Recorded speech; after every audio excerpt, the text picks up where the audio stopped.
Video में आपका स्वागत करता हूं। तो आज के इस वीडियो में हम basic chapter hello alkenes hello arene, जो हमारा ऑर्गेनिक केमिस्ट्री का स्टार्टिंग है, पहला चैप्टर ऑर्गेनिक केमिस्ट्री का 12th क्लास का पहला चैप्टर रहेगा ऑर्गेनिक केमिस्ट्री का हेलो एल्कीन्स हेलो एरीन। तो इसको हम पूरे इस वीडियो में पूरा डिस्कस करेंगे, A to Z इसके बेसिक कॉन्सेप्ट पे बात करेंगे। एक एक पॉइंट में आपको लिख के बता रहा हूँ, पॉइंट को याद कर लेना।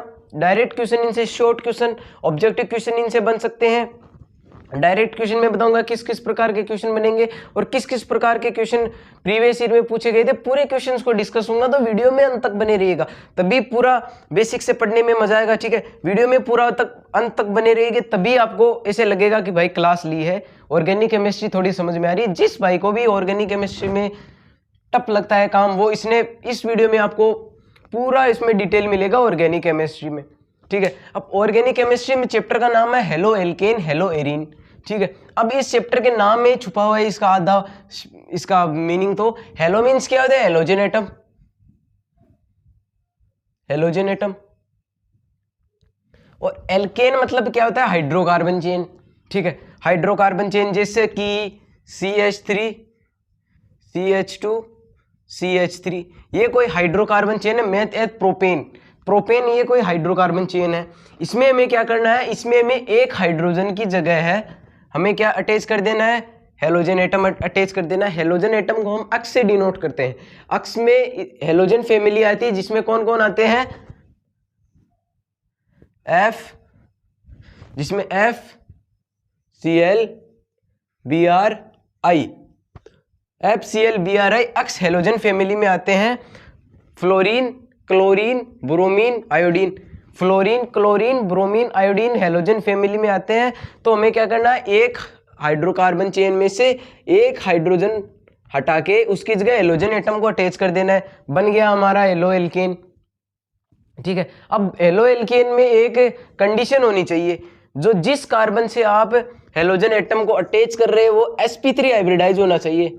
हेलो एल्केन में, हेलो एल्केन में कार्बन sp3 हाइब्रिडाइज होना चाहिए।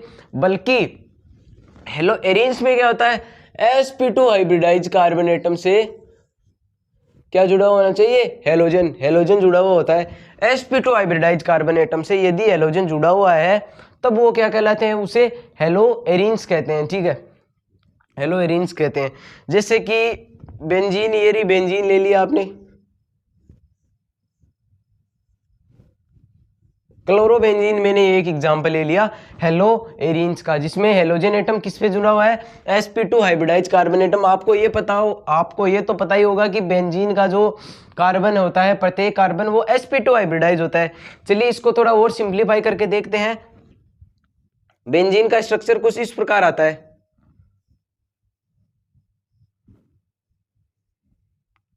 तो जिस कार्बन एटम पे डबल बॉन्डेड कार्बन एटम, वो क्या होगा? sp2 हाइब्रिडाइज होगा, डबल बॉन्डेड कार्बन एटम। तो sp2 हाइब्रिडाइज कार्बन एटम से यदि क्लोरीन एटम जुड़ा हुआ है तब उसे हम क्या कहते हैं? हेलो एरीन्स कहते हैं। तो इसमें बेसिकली हमने ये हमारे डे टू डे लाइफ में भी ये यूजफुल होता है, केमिस्ट्री लाइफ में भी ये यूज में होता है। तो इसमें क्या होता है? क्लोरो एक फिनोल, क्लोरम फेनिकोल एक क्या होता है? एंटीबायोटिक होता है। ठीक है, क्लोरम फेनिकोल एक एंटीबायोटिक होता है जो टाइफाइड फीवर को क्योर करने के लिए यूज में आता है। क्लोरम फेनिकोल एनसीईआरटी में दिया हुआ है, फ्रंट पेज पे देख लेना। क्लोरम फेनिकोल क्या करता है? टाइफाइड फीवर को क्या करता है? प्रिवेंट करता है, उससे टाइफाइड फीवर को बचाता है। और क्लोरोक्वीन क्या कहता है? मलेरिया डिजीज को होती है ना, उससे उसको प्रिवेंशन प्रोवाइड करता है। मलेरिया डिजीज से क्या करता है? प्रिवेंशन प्रोवाइड करता है। तो ये आप दो चीजें आपको ध्यान रखनी है, शॉर्ट क्वेश्चन इसे ऑब्जेक्टिव क्वेश्चन बन सकते हैं। क्लोरोक्वीन एंड मलेरिया डिजीज इससे क्योर होती है। ठीक है, अब बात करते हैं classification of halo alkane and hello arene. ठीक है, अब आप चाहे हेलो एल्केन कह दो, चाहे एल्काइल एलाइड कह दो। ठीक है, चाहे इसको हेलो एल्केन कह दो या एल्काइल एलाइड कह दो, और इसको चाहे हेलो एल्केन कह दो, एल्काइल एलाइड कह दो, बराबरी बात है। और इसको हम एराइल एलाइड कह दो इसको चाहे हेलो एरीन को चाहे एराइल एलाइड कर दो, बराबर ही बात है। हेलो एल्केन को एल्काइल एलाइड कर दो, सेम चीज़ है, ठीक है। अब बात करते हैं हम क्लासिफिकेशन ऑफ एल्काइल एलाइड और एराइल एलाइड। एराइल एलाइड और एल्काइल एलाइड का हम क्लासिफिकेशन देखेंगे, ये कितने टाइप्स में क्लासिफिकेशन इसका होता है। तो पहला है मोनोहेलोजन, डाईहेलोजन, ट्राईहेलोजन। आपको नाम में ही, इसके नेम में ही आपको दिख रहा होगा कि मोनोहेलोजन मतलब एक, मोनो मतलब एक, डाई मतलब दो, ट्राई मतलब तीन। मोनोहेलोजन मतलब एक हेलोजन, डाई हेलोजन मतलब दो हेलोजन, ट्राई हेलोजन मतलब तीन हेलोजन। तो कार्बन चेन में यदि एक हेलोजन जुड़ा हुआ होता है तब तो उसे क्या कहते हैं, मोनोहेलोजन। अगर दो हेलोजन जुड़े हुए थे उसे डाई हेलोजन, और तीन हेलोजन यदि जुड़े हुए होते हैं तो उसे क्या बोलते हैं, ट्राई हेलोजन कहते हैं। ये चीज आपको ध्यान रखनी है। अब जो कार्बन चेन होती है ना, कार्बन चेन यदि sp3 हाइब्रिडाइज हो, हाइब्रिडाइजेशन sp3 हो मतलब एल्काइल ग्रुप हो, तब उसे क्या कहते हैं, हम मोनो हेलो एल्केन कहते हैं, ठीक है। मोनो हेलो एल्केन, यदि एक halogen atom sp3 hybridise carbon atom से जुड़ा हुआ होता है ना, तब उसे क्या कहते हैं, मोनो हेलोजन कहते हैं। यदि sp3 हाइब्रिडाइज कार्बन एटम से यदि दो हेलोजन जुड़े हुए होते हैं तब उसे डाई हेलोजन कहते हैं। तीन हेलोजन जुड़े हुए होते हैं उसे ट्राई हेलोजन कहते हैं। मतलब नंबर ऑफ हेलोजन ही क्या डिसाइड करता है, उसका क्लासिफिकेशन डिसाइड करता है। तो mono halogen, di halogen, tri halogen. Mono halogen एक halogen atom sp3 hybridise carbon atom पर, और डाई हेलोजन दो sp3 हाइब्रिडाइज कार्बन एटम पर दो हेलोजन एटम, ठीक है। और ट्राई हेलोजन की बात करते हैं तो तीन halogen atom sp3 hybridise carbon atom पे, ये आपको ध्यान रखना है। तो sp3 हाइब्रिडाइज जो ये हेलोजन है, ये हेलोजन डिसाइड करता है किस प्रकार का हेलोजन है। Mono halo alkene, di halo alkene, tri halo alkene. sp3 hybridise के केस में, sp3 हाइब्रिडाइज के केस में हमेशा एल्केन काम में लिया जाता है, ठीक है। और sp2 के केस में एराइल यूज में लिया जाता है। sp2 कार्बन एटम यदि कहीं दिख जाए तो उसमें हेलो एरीन आएगा, ठीक है। और यदि sp3 में दिख जाए तब आपको हेलो एल्कीन देख लेना है, यदि उससे हेलोजन एटम जुड़ा हुआ है तो, ठीक है। तो अब देखते हैं mono halo alkene, halo alkane, ठीक है। अब इसका मैंने एग्जांपल लिखा है, ये इथाइल एलाइड C2H5 अक्स, ये किसका एग्जांपल है, मोनो हेलो एल्कीन का एग्जांपल है, ठीक है। इसका एग्जांपल डाई हेलो एल्कीन, दो हेलोजन एक कार्बन चेन पे, तो डाई हेलोजन का एग्जांपल मैं लिखता हूं CH2 अक्स, ये डाई हेलोजन का एग्जांपल हो गया। दो हेलोजन एटम एक कार्बन चेन पे जुड़े हुए होते हैं तब उसे क्या कहते हैं, हम डाई हेलोजन कहते हैं। यदि ट्राई हेलोजन की बात करें तब एक CH2 और जोड़ के एक अक्स और जोड़ देते हैं, तो एक तीन हेलोजन एटम जुड़ जाते हैं एक sp3 हाइब्रिडाइज कार्बन एटम से, तब उसे क्या कहते हैं, ट्राई हेलो एल्केन, ठीक है। अब बात करते हैं मोनो हेलो एरीन की बात करते हैं। तो मोनो हेलो एरीन का एग्जांपल है कि sp2 हाइब्रिडाइज कार्बन एटम पर यदि हेलोजन जुड़ जाए, sp2 हाइब्रिडाइज कार्बन एटम से यदि हेलोजन जुड़ जाए तब उसे क्या कहते हैं, हम halo arene. sp2 hybridise carbon atom से यदि हेलोजन एटम जुड़ जाए तब उसे क्या कहते हैं, हेलो एरीन कहते हैं। अब इसका एग्जांपल है, इसका ये एग्जांपल देख लेते हैं, इसके इस Cl की जगह हम अक्स ले लेते हैं। ये एग्जांपल हो गया मोनो हेलो एरीन, क्योंकि इसमें एक ही हेलोजन जुड़ा हुआ है sp2 हाइब्रिडाइज कार्बन एटम से। sp2 हाइब्रिडाइज कार्बन रिंग पे या एटम पे यदि एक हेलोजन एटम जुड़ा हुआ होता है ना, तब उसे क्या कहते हैं, मोनो हेलो एरीन। यदि दो जुड़े हुए हैं, इस कार्बन से और जुड़े हुए हैं, तब इसे बोल देंगे हम डाई हेलो एरीन। और एक कार्बन और है, इस पे जुड़ा हुआ होता है, तब उसे बोल देते हैं हम ट्राई हेलो एरीन। तो इस प्रकार से इसका क्लासिफिकेशन चलता है। तो अक्स नेक्स्ट जो टॉपिक रहेगा उसमें हम केवल मोनो हेलोजन के ही पार्ट्स देखेंगे, डाई हेलोजन, ट्राई हेलोजन इनके पार्ट्स नहीं देखेंगे, ठीक है।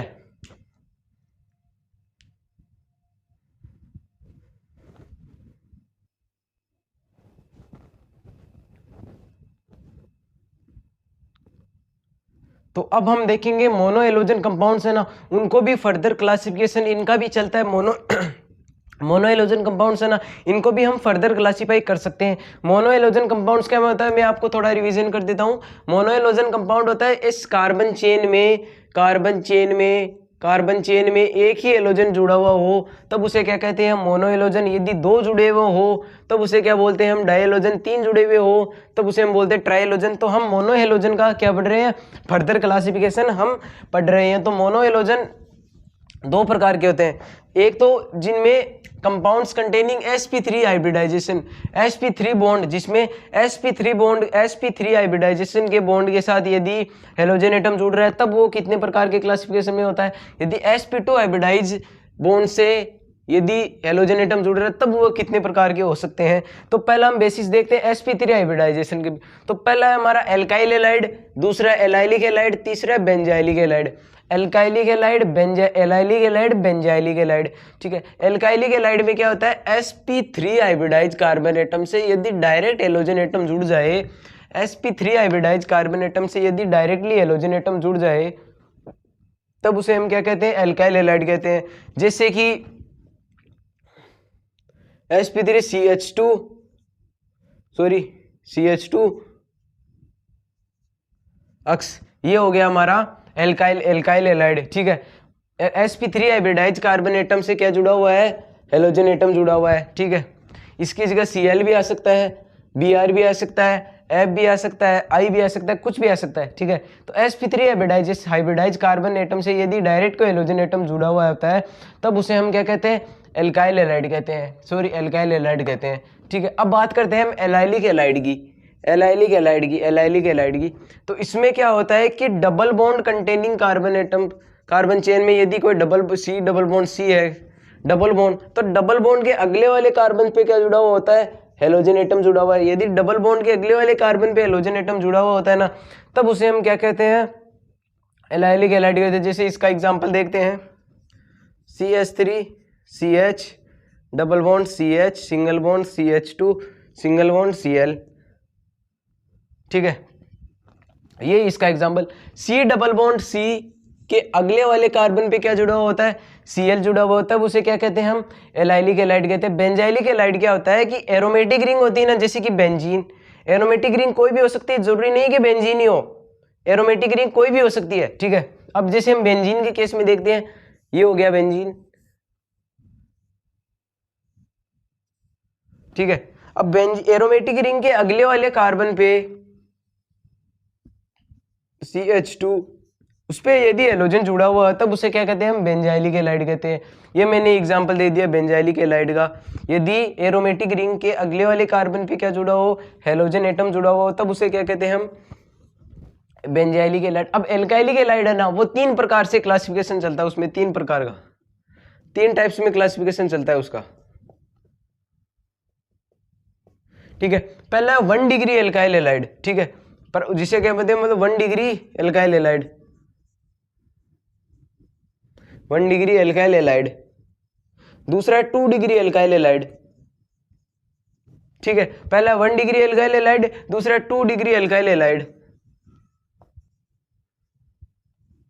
तीसरा 3 डिग्री एल्काइल हैलाइड। ठीक है, पहला 1 डिग्री, दूसरा 2 डिग्री, तीसरा 3 डिग्री। अब 1 डिग्री में क्या होता है कि यदि जिस कार्बन से हेलोजन एटम जुड़ा हुआ होता है, जैसे मैंने कहा कि CH3Cl, जिस कार्बन से यदि हेलोजन एटम जुड़ा हुआ होता है उस कार्बन पे दूसरा एल्काइल ग्रुप प्रेजेंट नहीं होना चाहिए, दूसरा उस पे कार्बन एटम जुड़ा हुआ नहीं होना चाहिए 1 डिग्री में। 1 डिग्री में क्या होना चाहिए, एक ही कार्बन होना चाहिए। ठीक है, उसके अलावा तीनों साइड में कार्बन नहीं होना चाहिए। ये तो 1 डिग्री का हो गया। 2 डिग्री की बात करें हम, 2 डिग्री की सेकेंडरी हैलाइड की, तो सेकेंडरी हैलाइड में क्या होगा कि एक CH, ठीक है, उसमें जैसे मैंने एग्जांपल दिया CH3Cl, इसमें क्या होता है कि एक इसमें एल्काइल ग्रुप और जुड़ जाता है तो ये क्या बन जाएगा, CH2Cl, ये हो जाएगा CH3CH2Cl। ठीक है, CH3CH2Cl ये 2 डिग्री एल्काइल हैलाइड है। ठीक है, 2 डिग्री 1 डिग्री एल्काइल हैलाइड, इसमें एक एल्काइल ग्रुप इसमें क्या होता है, जुड़ा हुआ होता है। यदि दो एल्काइल ग्रुप जुड़ जाए दो एल्काइल ग्रुप जुड़ जाए CH3, ये कैसा कुछ हो जाए, ठीक है, दो एल्काइल ग्रुप हो जाए, जुड़ जाए तो उसे कहते हैं 2 डिग्री एल्काइल हैलाइड। यदि 3 ग्रुप, एक ग्रुप और ऐड हो जाए इसमें, ठीक है, यदि ये 3 एल्काइल ग्रुप यदि जुड़ जाए जिस कार्बन से हेलोजन एटम जुड़ा हुआ होता है, तब वो क्या बन जाता है, 3 डिग्री एल्काइल हैलाइड। यदि 2 ग्रुप एल्काइल ग्रुप उस पर जुड़े हुए होते हैं जिस कार्बन से हेलोजन एटम जुड़ा हो, जिस कार्बन से, किसके रेस्पेक्ट में चेक करना है आपको, मतलब जिस कार्बन से हेलोजन एटम जुड़ा हुआ होता है उस पे कितने एल्काइल ग्रुप है ये आपको चेक करना है। मतलब जिस कार्बन से Cl जुड़ा हुआ होता है उस कार्बन के रेस्पेक्ट में चेक करनी है आपको कि कितने एल्काइल ग्रुप इसमें बन रहे हैं, ठीक है। तो ये 1 डिग्री, 2 डिग्री, 3 डिग्री, और ये हो गया हमारा sp3 बॉन्ड का क्लासिफिकेशन पूरा, ठीक है। अब हम देखते हैं sp2 का। sp2 का बहुत इजी है, जैसा sp3 का था। विनाइलिक हैलाइड में क्या होता है, विनाइलिक और एराइलिक हैलाइड, विनाइलिक हैलाइड में क्या होता है कि sp2 हाइब्रिडाइजेशन से डायरेक्ट हेलोजन एटम जुड़ा हुआ होता है। sp2 हाइब्रिडाइजेशन से कैसे, मतलब जैसे ये है C डबल बॉन्ड C, इस पे डायरेक्ट हेलोजन एटम यदि जुड़ा हुआ होता है, यदि sp2 हाइब्रिडाइज कार्बन एटम से यदि हेलोजन जुड़ा हुआ होता है, तब वो एग्जांपल है विनाइलिक हैलाइड का, ठीक है। तो इसका एक एग्जांपल देखते हैं, जैसे कि है CH3 CH double bond CH Cl, ठीक है, ये एग्जांपल है इसका, ठीक है। अब इस एग्जांपल में आप देख सकते हैं कार्बन डबल बॉन्ड कार्बन है ना, इससे डायरेक्ट क्या जुड़ा हुआ होता है, हेलोजन एटम। और इस कार्बन का यदि हम हाइब्रिडाइजेशन देखेंगे तो sp2 हाइब्रिडाइजेशन है, क्योंकि डबल बॉन्ड से जुड़ा हुआ होता है। तो डबल बॉन्ड वाला sp2 होता है, सिंगल बॉन्ड वाला sp3 होता है। डबल बॉन्ड वाला sp2, आपको ये ध्यान रखना है। Double bond containing carbon chain में यदि डबल बॉन्ड आ रहा है तो sp2 हाइब्रिडाइजेशन है उसका, और यदि sp3 आ रहा है सिंगल बॉन्ड से जुड़े हुए हैं कार्बन एटम, तब उसमें sp3 हाइब्रिडाइजेशन है। इस चीज को आपको ध्यान रखना है। तो यदि sp2 हाइब्रिडाइजेशन एटम से यदि डायरेक्ट हेलोजन एटम जुड़ा हुआ है, हेलोजन एटम मैंने बताया कि कोई सा भी हो सकता है, FCl Bri, तीनों में से मैंने Cl लिख दिया। तो sp2 हाइब्रिडाइज कार्बन एटम से यदि क्लोरीन डायरेक्ट जुड़ा हुआ होता है, तब उसे हम क्या कहते हैं, विनाइलिक हैलाइड, ठीक है। और एराइलिक हैलाइड भी है ना, वो बेंजाइलिक हैलाइड के जैसा ही है, लेकिन बेंजाइलिक हैलाइड में क्या था कि डायरेक्ट अटैच नहीं था, जो एरोमेटिक रिंग के डायरेक्ट अटैच नहीं था, उसके नेक्स्ट वाले कार्बन पे था। एरोमेटिक रिंग के अगले वाले कार्बन से क्या जुड़ा हुआ था, हेलोजन एटम। लेकिन एराइल हैलाइड में स्पेशल केस है, आप ध्यान रखना कि एरोमेटिक रिंग है ना, sp2 hybridise aromatic ring sorry, sp2 hybridise aromatic ring है ना, इसके ऊपर जुड़ा हुआ है क्या, Cl डायरेक्ट ही। क्लोरोबेंजीन इसका एग्जांपल है। नोमेनक्लेचर हम अगले वाले वीडियो में देखेंगे। क्लोरो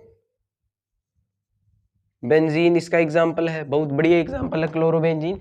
क्लोरोबेंजीन में क्या होता है, sp2 हाइब्रिडाइज कार्बन एटम से डायरेक्ट हेलोजन एटम जुड़ा हुआ होता है, तब उसे क्या कहते हैं, sp2 hybridise carbon chain aromatic ring से यदि डायरेक्ट हेलोजन एटम जुड़ा हुआ है, तब उसे क्या कहते हैं, हम एराइल हैलाइड कहते हैं। एक बार वापस देख लेते हैं। एरोमेटिक रिंग के sp2 hybridise aromatic ring, sp2 hybridise aromatic ring के अगले वाले कार्बन पे एरोमेटिक रिंग के ऊपर ही जुड़ा हुआ होना चाहिए Cl, एरोमेटिक रिंग के ऊपर ही, उसके अगले वाले कार्बन तो वो बेंजाइलिक हैलाइड बन जाएगा। एरोमेटिक रिंग से डायरेक्ट हेलोजन एटम जुड़ा होना चाहिए, direct halogen, direct halogen atom क्या होना चाहिए, जुड़ा होना चाहिए एरोमेटिक रिंग से, तब वो क्या कहते हैं, हम एराइल हैलाइड कहते हैं। इसका एग्जांपल मैंने क्लोरोबेंजीन दे दिया।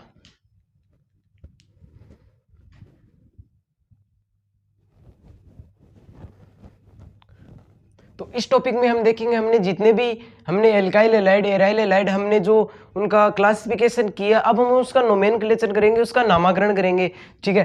अब नोमेनक्लेचर में आपने पहले भी ऑर्गेनिक में पढ़ लिया होगा, नोमेनक्लेचर सेम रहेगा, बस जो ये सब्स्टिट्यूएंट है ना, इसको आपको क्लोरो, ब्रोमो, आयोडो और फ्लोरो इसका नाम देना है, ठीक है। तो कॉमन नेम इसका IUPAC नेम क्या बन जाएगा, 1 2 3 1 ब्रोमो,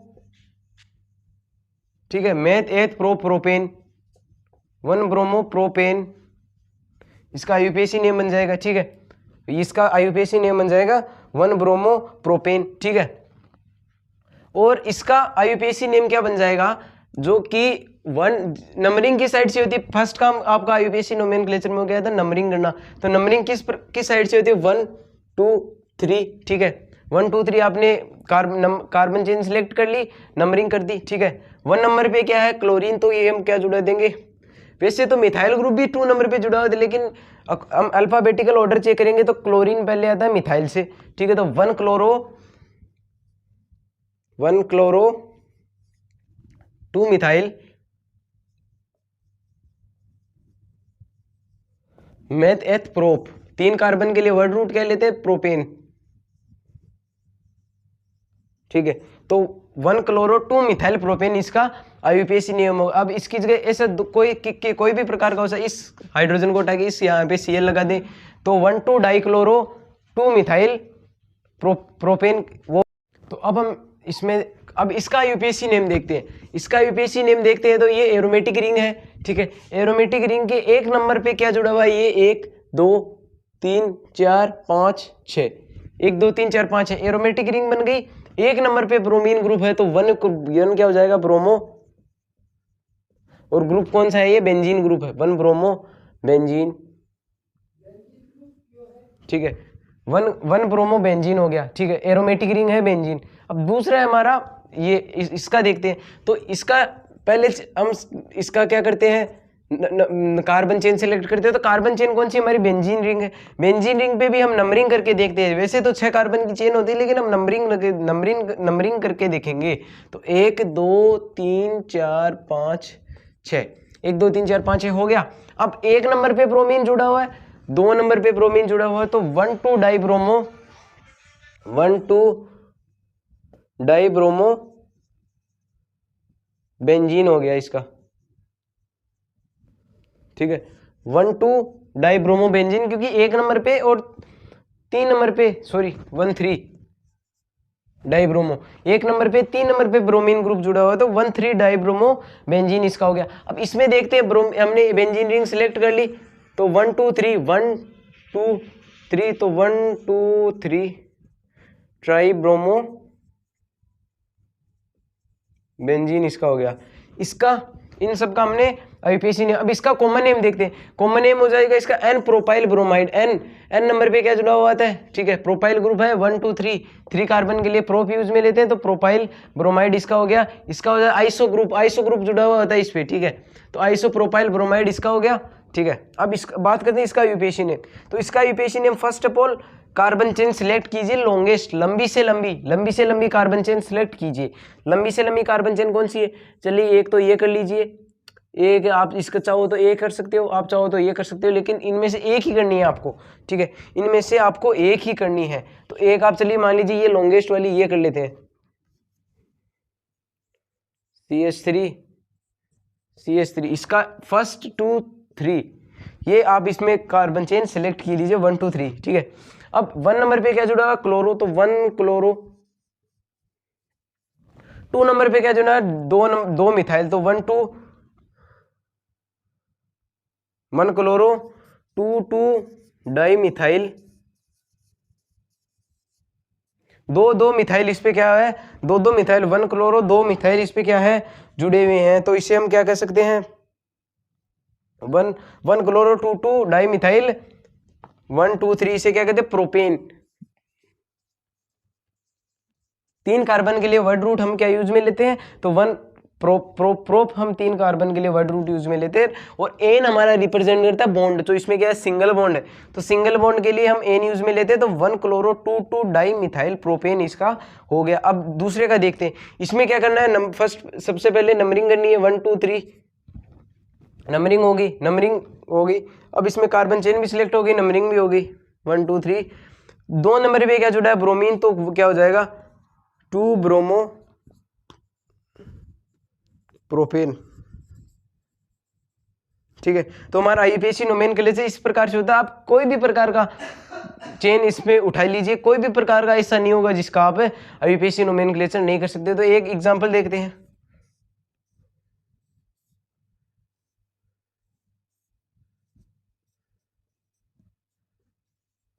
ठीक है। इसका आप एग्जांपल ये इसका आप सोल्व करके देखिए। तो इसमें आपको मिलेगा, सबसे पहले क्या करना है, आपको नंबरिंग करनी है। तो नंबरिंग किस साइड से होगी, जिस टाइम नियरेस्ट पोजीशन पे सब्स्टिट्यूएंट जुड़े हुए होते हैं, सब्स्टिट्यूएंट जिस कार्बन एटम से जुड़े हुए हैं उस साइड से आपको क्या स्टार्ट करती है, नंबरिंग स्टार्ट करनी है। जिस कार्बन से सब्स्टिट्यूएंट जुड़ा होता है इस यहाँ से स्टार्ट करनी है, 1 2 3 4 5 6, ठीक है, ये आपको देखना है, ठीक है। अब सबसे नियरेस्ट पोजीशन पे क्या है, आयोडीन, सेकंड नंबर पे क्या है, ब्रोमीन। तो फर्स्ट नंबर पे क्या लिखा हुआ, आयोडीन, तो 1 first iodine, 1 iodine, 2 bromo,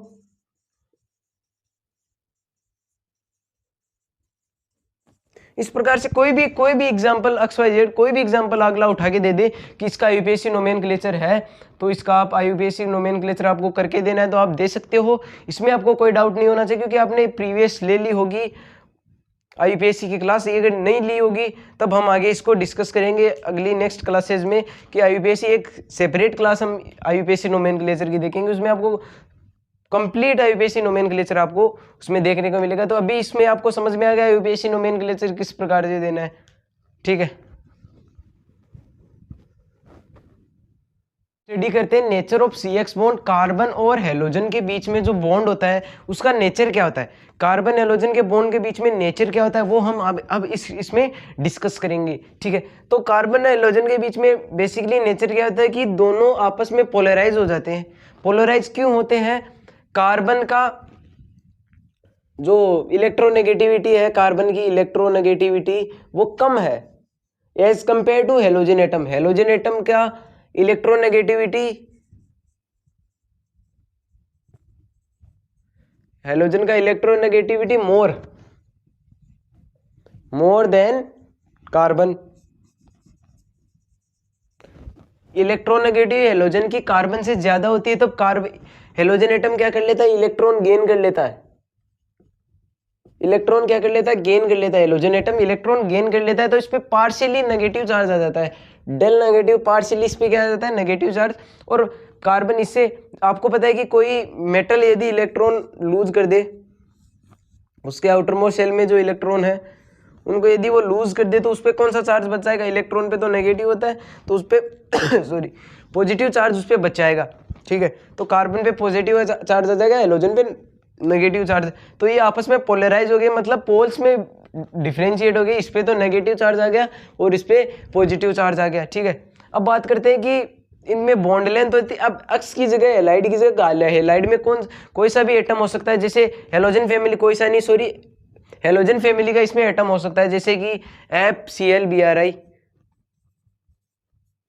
halogen family का इसमें कोई भी मेंबर हो सकता है FCl-Bri। तो बात करें हम इनमें सबसे ज्यादा बॉन्ड लेंथ की, मतलब आपस में बॉन्ड किसके साथ बनाता है, तो सबसे ज्यादा जब हम इसमें ऊपर से नीचे जाते हैं ना, तब इसमें सबसे ज्यादा बॉन्ड लेंथ होती है आयोडीन की, सबसे कम होती है फ्लोरीन की। फ्लोरीन की बॉन्ड लेंथ सबसे कम होती है, बस आयोडीन की मैक्सिमम होती है 288 के लमसम इसमें पिकोमीटर में इसकी क्या होती है, बॉन्ड लेंथ होती है, ठीक है। आपको इतनी ध्यान रखने की जरूरत नहीं, सबसे कम और सबसे ज्यादा ध्यान रखनी है कि आयोडीन की तो 288 होती है, ठीक है, आयोडीन की तो 288 होती है, और सॉरी 214 होती है इसकी, 214, और इसकी 139 होती है पिकोमीटर। इसमें बॉन्ड लेंथ होती है, पिकोमीटर में होती है, बहुत शॉर्ट इसमें बॉन्ड लेंथ होती है, लेकिन आयोडीन की सबसे ज्यादा मैक्सिमम 214 इसमें मिलती है, ठीक है। और यदि हम इसे एटॉमिक साइज की बात करें तो फ्लोरीन का एटॉमिक साइज सबसे कम है और आयोडीन का सबसे एटॉमिक साइज सबसे मैक्सिमम है, मतलब ये सबसे ज्यादा रिएक्टिव है। लेकिन फ्लोरीन का बेसिकली कार्बन के साथ इतना ज्यादा रिएक्टिव नहीं होता, लेकिन जो आयोडीन है वह मोस्ट रिएक्टिव होता है इन सब में से, हेलोजन फैमिली में से सभी एलिमेंट से, ठीक है। तो इन दोनों के बीच में आपको ये ध्यान रखना है कि कार्बन पार्शियली पॉजिटिवली चार्ज होता है इलेक्ट्रोनेगेटिविटी के डिफरेंस की वजह से, और हेलोजन होता है वो नेगेटिवली चार्ज हो जाता है इलेक्ट्रोनेगेटिव, क्योंकि हेलोजन की ज्यादा है, वो इलेक्ट्रॉन गेन कर लेता है, कार्बन पे पॉजिटिव चार्ज चला जाता है और हेलोजन पे नेगेटिवली चार्ज चला जाता है, इसलिए आपस में पोलराइज हो जाते हैं और नेचर ऑफ CX बॉन्ड क्या आ जाता है, इसमें पोलैरिटी बढ़ जाती है, ठीक है। तो नेचर ऑफ CX बॉन्ड में आपको ये सब बताना है कि क्या क्या इसमें कौन ज्यादा इलेक्ट्रोनेगेटिव है, कौन कम इलेक्ट्रोनेगेटिव है, कौन इलेक्ट्रॉन ले रहा है, किस पे पॉजिटिव चार्ज आ रहा है, किस पे नेगेटिव चार्ज आ रहा है, ठीक है। और FCl-BrI में से सबसे ज़्यादा बॉन्ड लेंथ किसकी है, एटॉमिक साइज सबसे ज़्यादा किसका है, तो ये चीज़ें आपको इसमें ध्यान रखनी है।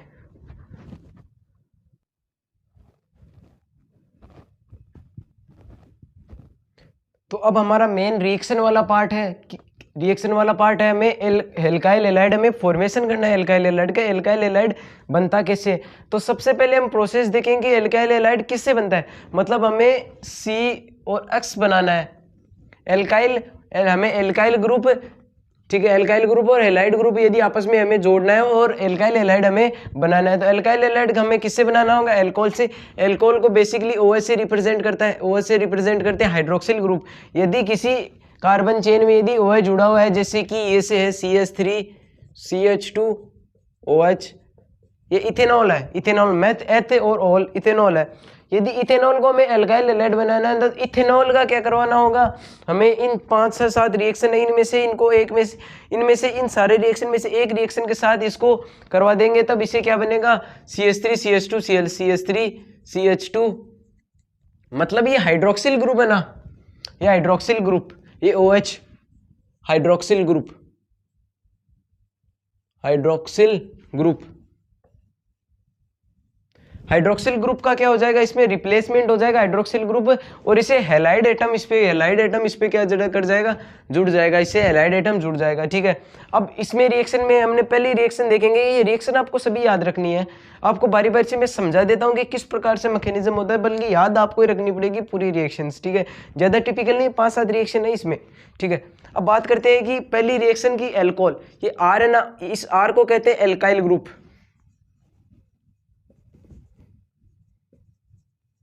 एल्काइल ग्रुप आपको पूरी ऑर्गेनिक्स में, ऑर्गेनिक केमिस्ट्री में आपको R दिखेगा, इस R का मतलब आपको समझना है एल्काइल ग्रुप। अब एल्काइल ग्रुप क्या होता है कि किसी भी कार्बन चेन होती है ना, जैसे कि CH3 CH2 CH3 N, ये एल्काइल ग्रुप है, ये एल्काइल ग्रुप है, ये CH3 CH2 CH3, ये इनफाइनाइट कितने भी चल सकता है कार्बन चेन। तो एल्काइल ग्रुप क्या रिप्रेजेंट करता है, कार्बन चेन को रिप्रेजेंट करता है एल्काइल ग्रुप। ठीक है, अब एल्काइल ग्रुप इसमें R की जगह हो सकता है, मतलब एल्काइल ग्रुप, जैसे कि एल्काइल ग्रुप का OH के साथ जुड़ा हुआ एक एग्जांपल देते हैं, जैसे मैंने इथेनॉल दे दिया। ठीक है, अब इथेनॉल का क्या करवा दीजिए आप, जैसे मान लीजिए इथेनॉल है, इथेनॉल है CH3 CH2 OH है, इथेनॉल है। अब इथेनॉल का क्या करा दिया, अब HCl के साथ इसकी रिएक्शन करा दी, हाइड्रोक्लोरिक एसिड की एसिड के साथ रिएक्शन करा दीजिए, तो HCl मैंने लिख दिया। ठीक है, अब इसमें कैटलिस्ट कौन सा यूज में लेना आपको, zinc Cl2, zinc chloride, ZnCl2, zinc chloride आपको कैटलिस्ट लेना है, ZnCl2। ठीक है, अब इसमें क्या होगा कि इसमें आपको ट्रिक से याद रखना है कि इसमें H2O आउट हो जाएगा, H2O आउट हो जाएगा। अब H2O आउट होएगा तो बचेगा क्या, केवल ClCl बचेगा, तो इसको डायरेक्ट लिख सकते हैं CH3 CH2 Cl। ये इसमें मैंने डायरेक्ट मैकेनिज्म बता दिया कि CH3 CH2, इसमें OH हाइड्रोक्सिल ग्रुप रिप्लेस हो गए, हैलाइड एटम से हाइड्रोक्सिल ग्रुप क्या हो गया, रिप्लेस हो गया। ठीक है, तो मैंने इसमें ROH की जगह RCl कर दिया, और बचा हुआ क्या आउट कर दिया, प्लस से H2O आउट कर दिया, ये दो तो HH और ये तो H2O, इसमें वाटर बन गया।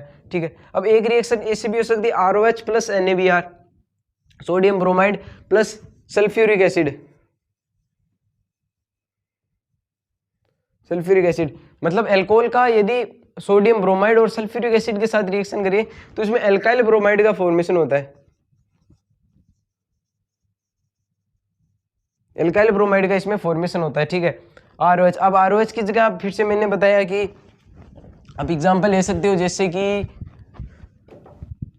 जैसे कि आप मिथेनॉल ले लो, आप CH3OH plus sodium bromide NaBr plus sulphuric acid H2SO4। ठीक है, आप अब इसमें अपने रिएक्शन कराया तो हमें मिला क्या, मिथाइल ब्रोमाइड बना में।